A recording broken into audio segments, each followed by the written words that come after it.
Hello students, good morning. आज के इस वीडियो में अपन करने जा रहे हैं कक्षा 8वीं की पुस्तक भारत की खोज, जिसका तीसरा लेसन हमारा चल रहा था, जिसका नाम था सिंधु घाटी की सभ्यता।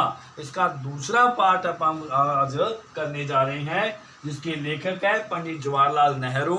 और इस पार्ट में जो हम आगे पॉइंट्स पढ़ने जा रहे हैं वो कौन कौन से हैं। नंबर 1 है महाभारत, यानी कि 9 नंबर पे, यानी कि इससे पहले 8 पॉइंट अपन कर चुके हैं। नंबर 9 पे है महाभारत। नंबर 10 पे भगवत गीता। नंबर 11 पे प्राचीन भारत में जीवन और कर्म। नंबर 12 पे महावीर और बुद्ध वर्ण व्यवस्था। नंबर 13 पे है बुद्ध की शिक्षा। नंबर 14 पे है बुद्ध कथा। नंबर 14 पे है, नंबर 15 पे है चंद्रगुप्त और चाणक्य, यानी कि मौर्य साम्राज्य की स्थापना। और 16 नंबर पे हमारा आएगा सम्राट अशोक के बारे में अपन पढ़ेंगे। तो स्टूडेंट्स, इसका सार मैं पढ़ने जा रहा हूँ, ध्यान से इसको सुनिएगा।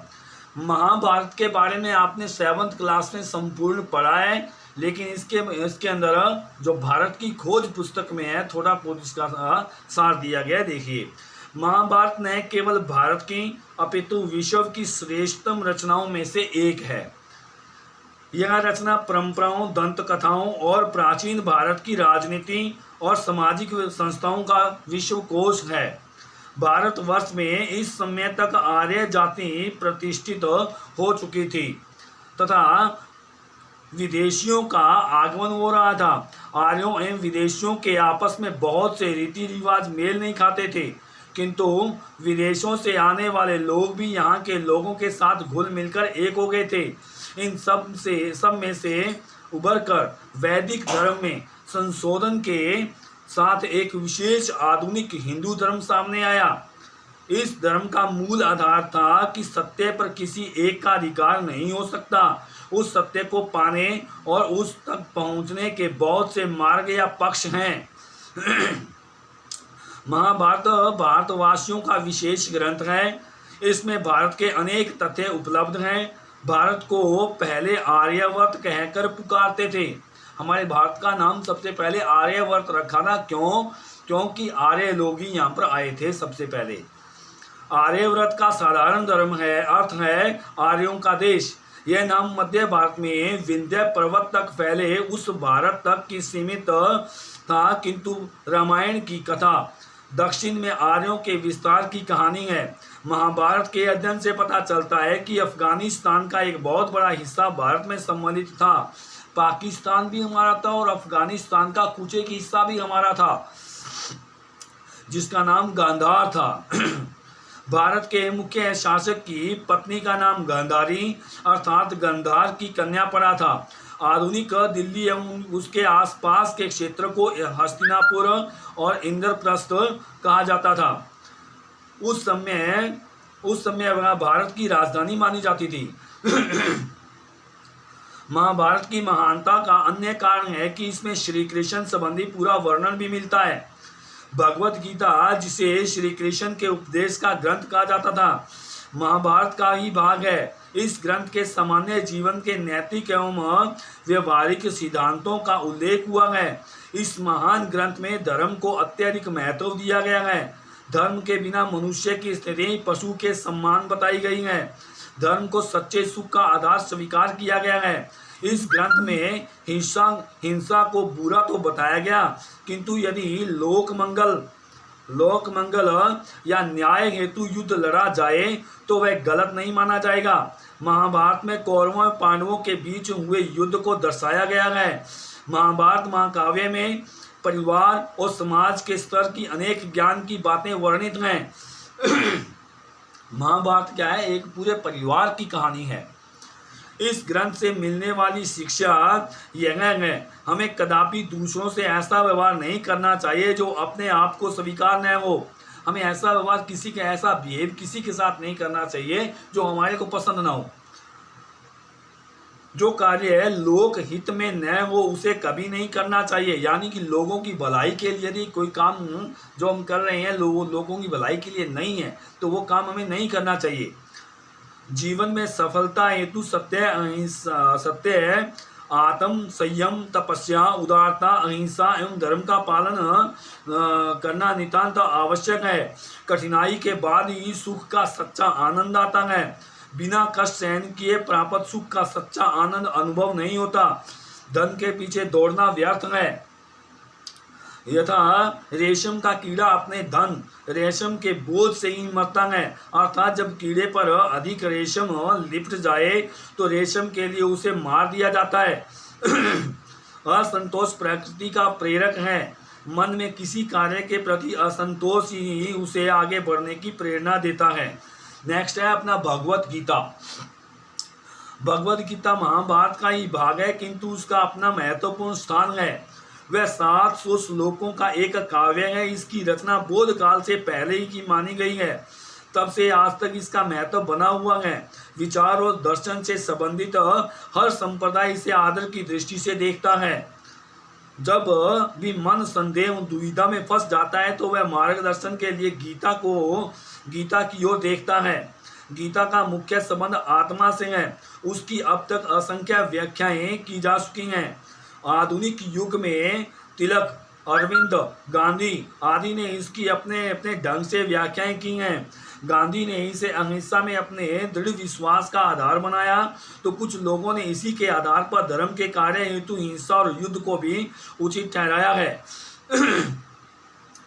गीता का आरंभ महाभारत के युद्ध से पहले युद्ध क्षेत्र में श्री कृष्ण और अर्जुन के बीच हुए संवाद से हुआ है। अर्जुन युद्ध में अपने सगे संबंधियों का वध नहीं करना चाहता था। वह इंसान की पीड़ित आत्मा का प्रतीक बन जाता है। गीता में मानव जीवन की आध्यात्मिक पृष्ठभूमि को प्रस्तुत किया गया है। गीता का संदेश किसी धर्म विशेष या संप्रदाय विशेष के लोगों के लिए नहीं है। इसमें मानव के विकास हेतु 3 मार्गों ज्ञान, धर्म और भक्ति के बीच समन्वय करने का प्रयास किया गया है तथा भक्ति को अधिक महत्व दिया गया है। साथ ही धर्म की महत्ता को भी स्वीकार किया गया है। गीता की दृष्टि सार्वभौमिक है, इसलिए मनुष्य हजारों वर्षों के बाद भी अपने जीवन के संकटों से छुटकारा पाने के लिए इसका सहारा लेता है, यानी कि भगवत गीता पढ़ते हैं। नेक्स्ट हमारा पॉइंट है प्राचीन भारत में जीवन और कर्म कैसे होते थे। बुद्ध के समय से पहले के भारत का वर्णन जातक कथाओं में मिलता है। जातक कथाओं में उस समय का वर्णन है जब द्रविड़ और आर्यों का अंतिम रूप से मेल हो रहा था। ग्राम सभाएं एक सीमा तक स्वतंत्र थीं। आय का मुख्य साधन जमीन पर लगाया जाने वाला कर ही था। उसका भुगतान पैदावार के रूप में किया जाता था। वह कुल उपज के 6ठे भाग के लगभग होता था। यह सभ्यता कृषि प्रधान थी। तब विशेष दस्तकारियों के अलग अलग गांव होते थे जो नगरों के समीप बसे हुए थे। नगरों में उनके द्वारा बनाए गए सामान की खपत होती थी। बदले में इन्हें जीवन की अन्य उपयोगी वस्तुएं मिलती थीं। तब गांव सहकारिता के नियम पर काम करते थे। जातकों में सौदागर दूर दूर समुद्री यात्राएं करते थे। व्यापारी रेगिस्तानों को पार करके गांधार एवं मध्य एशिया तक जाते थे। भारत में लिखने की प्राचीन परंपरा रही है। पाषाण युग में मिट्टी के बर्तनों पर ब्राह्मी लिपि में लिखित अक्षर मिलते हैं। मोहनजोदड़ो में भी ऐसे शिलालेख मिले हैं जिन्हें अब तक पूरी तरह से पढ़ा नहीं जा सका है। ब्राह्मी लिपि से ही देवनागरी एवं अन्य लिपियों का विकास हुआ है। अशोक के कुछ शिलालेख ब्राह्मी लिपि में हैं तो कुछ खरोष्टी लिपि में हैं। ये लिपियों के नाम थे बेटा। ईसा पूर्व 6ठी या 7वीं शताब्दी में पाणिनि ने संस्कृत भाषा में अपनी व्याकरण की रचना की थी। पाणिनि के समय तक संस्कृत का स्वरूप निश्चित हो चुका था। वह विकासशील साहित्य की भाषा बन चुकी थी। पाणिनि ने यूनानी लिपि का उल्लेख किया है, जिससे पता चलता है कि सिकंदर के आने से पहले ही भारत और यूनान के बीच किसी प्रकार का संबंध या संपर्क था, यानी कि बहुत बड़े बड़े देशों के साथ हमारे संपर्क थे। अन्य क्षेत्रों की भांति औषध विज्ञान भी प्राचीन भारत में विकसित हो चुका था। औषध विज्ञान के जनक धन्वंतरी भारत के ही थे। इसके अतिरिक्त औषध विज्ञान पर लिखित चरक के ग्रंथ भी अलग महत्व रखते थे। पहले अंग्रेजी दवाइयाँ नहीं हुआ करती थी, पहले देसी दवाइयाँ हुआ करती थी। सबसे पहले धन्वंतरी जो एक वैद्य हुए थे, उन्होंने दवाइयाँ बनानी शुरू की थी। और उसके बाद आए थे चरक, ये भी एक बहुत बड़े डॉक्टर वैद्य हुआ करते थे। सुश्रुत ने शल्य चिकित्सा पर पुस्तकें लिखी। चरक की पुस्तकों में शल्य चिकित्सा, प्रसूति विज्ञान, स्नान, पथ्य, सफाई, बच्चों को खिलौने और चिकित्सा के बारे में शिक्षा को विषय बनाया गया था। को जन्म दिलाना, मोतियाबिंद का ऑपरेशन आदि भी सम्मिलित है। ये भी पहले ही प्राचीन काल में ही शुरू हो चुके थे, जिसे शल्य चिकित्सा का नाम दिया गया। गायों के जीवाणुओं को धुआं देकर मारने का वर्णन भी मिलता है। ईसा पूर्व 3री-4री शताब्दी तक तो जानवरों के अस्पतालों का उल्लेख भी मिलता है, जो जैन और बौद्ध धर्म का प्रभाव था। अतः स्पष्ट है कि चिकित्सा के क्षेत्र में भारत विश्व में सबसे आगे था। महावीर और बुद्ध वर्ण व्यवस्था, यानी कि महावीर भगवान ने जैन धर्म चलाया था और महात्मा बुद्ध ने बौद्ध धर्म चलाया था। इनमें वर्ण व्यवस्था कैसी थी देखिए। जैन धर्म और बौद्ध धर्म दोनों वैदिक धर्म से कटकर अलग हुए हैं।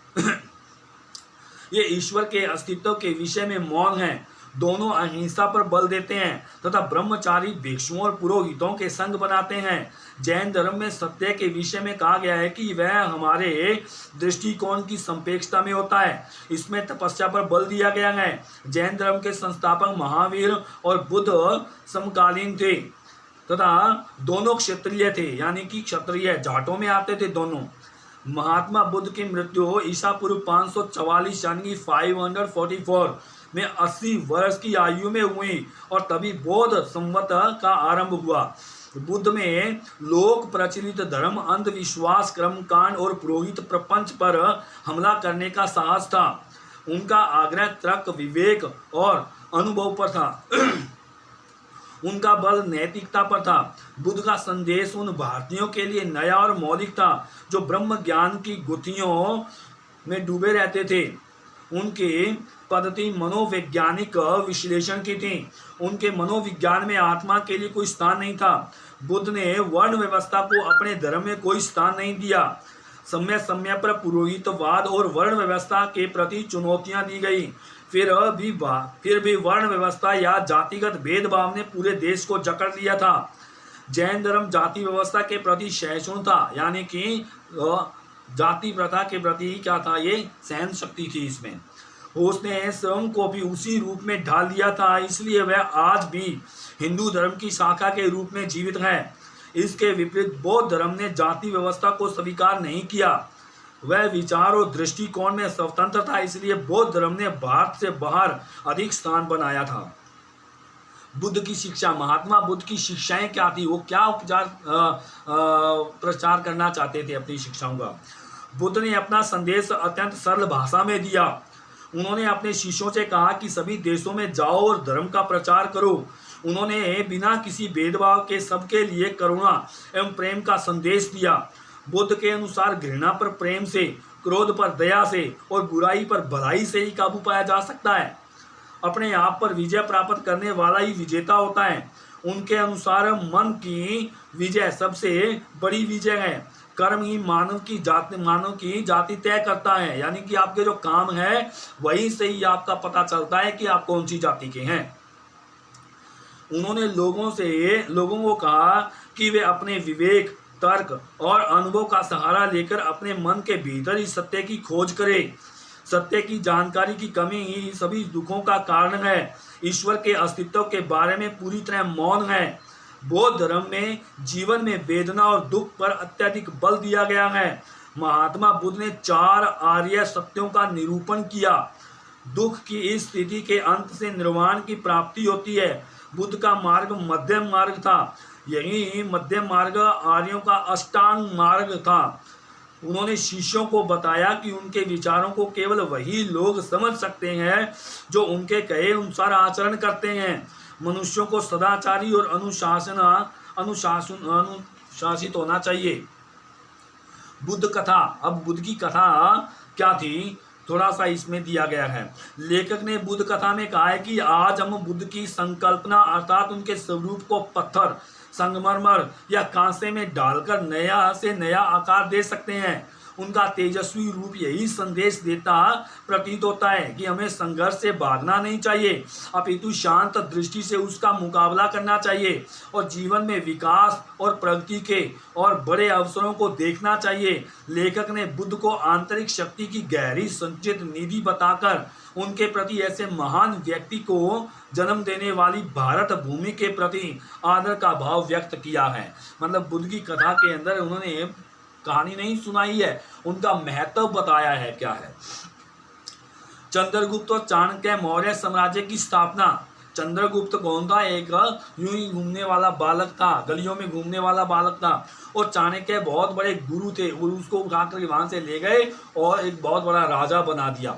देखिए कैसे भारत में बौद्ध धर्म का विकास शासक वर्ग और पुरोहितों के बीच संघर्ष का रूप था।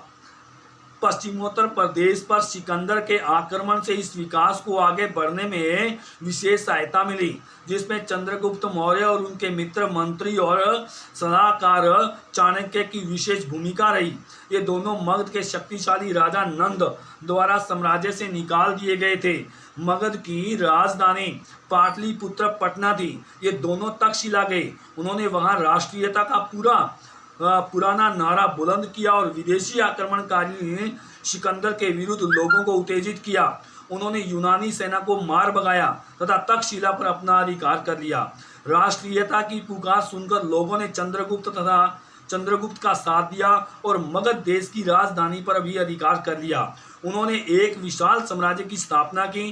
पाटलिपुत्र इस महान साम्राज्य की राजधानी बनी थी। इस नए राज्य का लिखित वर्णन सेल्यूकस के द्वारा, राजदूत मैगस्थनीज के द्वारा लिखित ग्रंथ और कौटिल्य के अर्थशास्त्र में उपलब्ध है। कौटिल्य चाणक्य का ही दूसरा नाम है। उसने अपने अर्थशास्त्र में राजनीति, सामाजिक और आर्थिक परिस्थितियों का पूरा ब्यौरा दिया है। इसमें चंद्रगुप्त की विशाल सेना का भी पूरा वर्णन किया गया है। इसमें तत्कालीन व्यापार और वाणिज्य, कानून और न्याय व्यवस्था, नगर व्यवस्था, सामाजिक रीति रिवाज, विवाह और तलाक, दस्तकारी, बागवानी, उद्योग धंधे, सिंचाई, जलमार्ग, जहाज और जहाजरानी, जनगणना, मत्स्य उद्योग, कसाई खाने, पासपोर्ट, जेल आदि सभी का समावेश किया गया है। ये प्राचीन काल में ही सारा कुछ उन्होंने चाणक्य ने कर दिया था। उसके बाद जो अपन चल रहे हैं, आज भी उनके मार्ग पर चलते जा रहे हैं। इसमें विधवा विवाह और विशेष परिस्थितियों में तलाक को भी मान्यता दी गई है। इस प्रकार चंद्रगुप्त मौर्य ने एक विशाल राज्य की स्थापना की थी। चंद्रगुप्त मौर्य के राज्य के नियम भी बहुत ही स्पष्ट थे।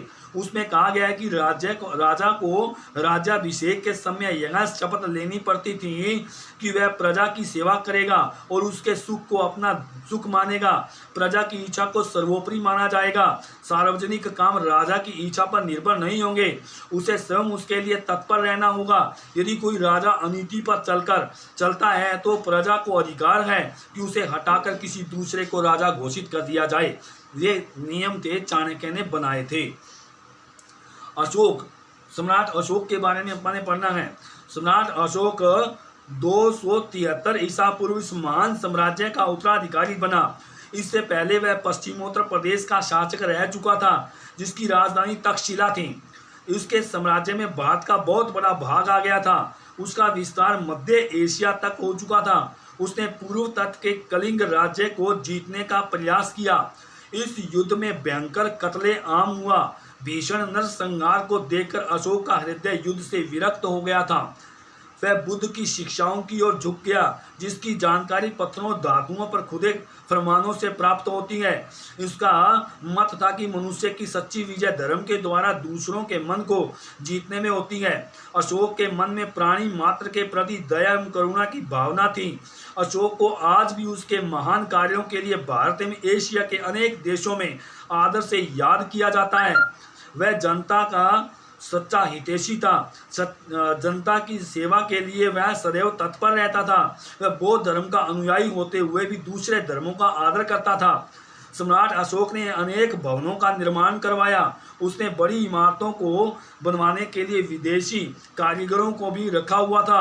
मूर्ति कला एवं भवन निर्माण कला पर उसके युग की भारतीय छाप स्पष्ट रूप से दिखाई देती है, किंतु स्तंभों पर पारसी पॉलिश विदेशी रूप की छाप मिलती है। 41 वर्षों तक शासन करने के पश्चात ईसा पूर्व 232 में अशोक की मृत्यु हो गई थी।